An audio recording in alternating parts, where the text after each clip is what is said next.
नमस्कार दोस्तों, आज हम पाटीदार यानी कि पटेल के इतिहास के बारे में बात करेंगे। आप जानते ही होंगे कि पाटीदार यानी कि पटेल आज पूरी दुनिया में प्रसिद्ध है। इंडिया की ही अगर हम बात करें तो पूरे इंडिया में सभी जगह पाटीदार हैं, लेकिन ज्यादातर पाटीदार गुजरात, राजस्थान, मध्य प्रदेश और महाराष्ट्र में रहते हैं। सिर्फ ब्रिटेन में ही लगभग 2 लाख से अधिक पाटीदार हैं, जो कि वहां पटेल नाम से जाने जाते हैं।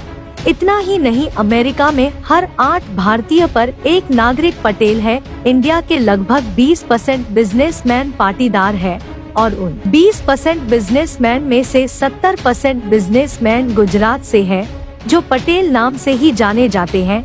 भारत में भी पाटीदार को अलग अलग उपनाम से जाना जाता है। पाटीदार समाज की जनसंख्या पूरे भारत में लगभग 30 करोड़ के आसपास है। आप जानते ही होंगे, भारत के सबसे पहले गृह मंत्री सरदार वल्लभ भाई पटेल भी पाटीदार समाज से ही थे। यह थे पाटीदार के बारे में कुछ फैक्ट। अब मैं आपको पाटीदार का इतिहास बताने जा रही हूँ कि पाटीदार की उत्पत्ति कहाँ से हुई, किस तरह पूरी दुनिया में पाटीदार ने अपना नाम फैलाया। पूरी इन्फॉर्मेशन के लिए वीडियो को लास्ट तक जरूर देखिएगा। ये वीडियो देखने के बाद आप भी इन पे गर्व करेंगे।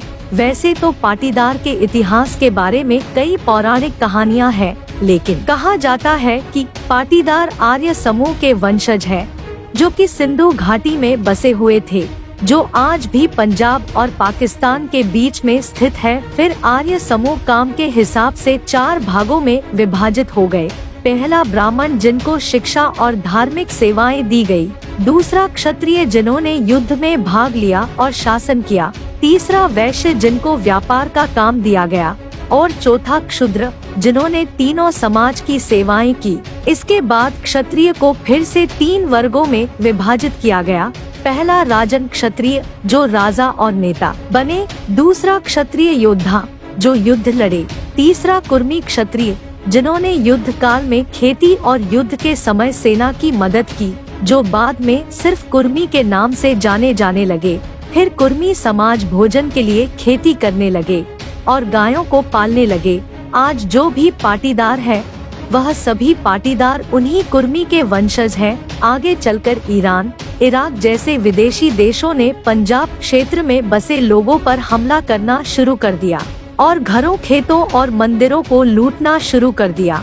इन हमलों को देखकर कुर्मी और अन्य लोग पंजाब छोड़ने पर मजबूर हो गए और भारत के अलग अलग हिस्सों में जाकर बस गए। कुर्मी का एक बड़ा समूह गुजरात के उंझा के पास चला गया।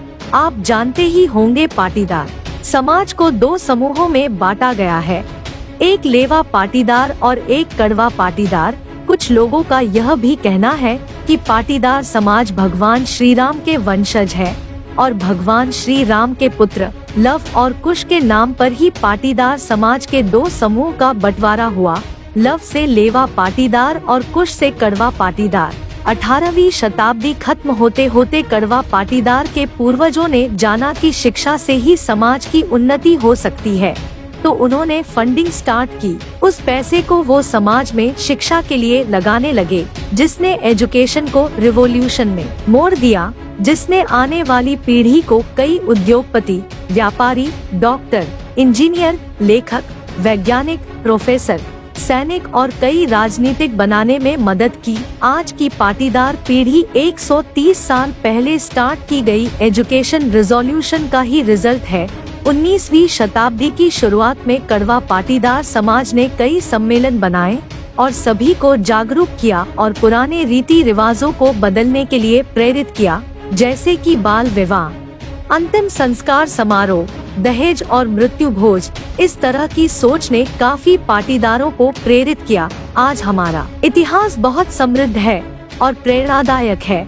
हमारे पूर्वजों ने हमें वर्तमान स्थिति में लाने के लिए कई स्ट्रगल किए हैं। पाटीदारों के इतिहास में ऐसा कुछ भी नहीं है जिन पर हमें शर्मिंदा होना पड़े। So it is proud to be a Patidar. जय सरदार, जय पाटीदार, जय हिंद, जय भारत। तो दोस्तों, अगर आप पाटीदार हो और आपको पाटीदार का इतिहास अच्छा लगा हो, तो प्लीज उसे दोस्तों में शेयर करिएगा।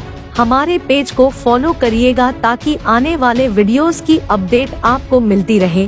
धन्यवाद।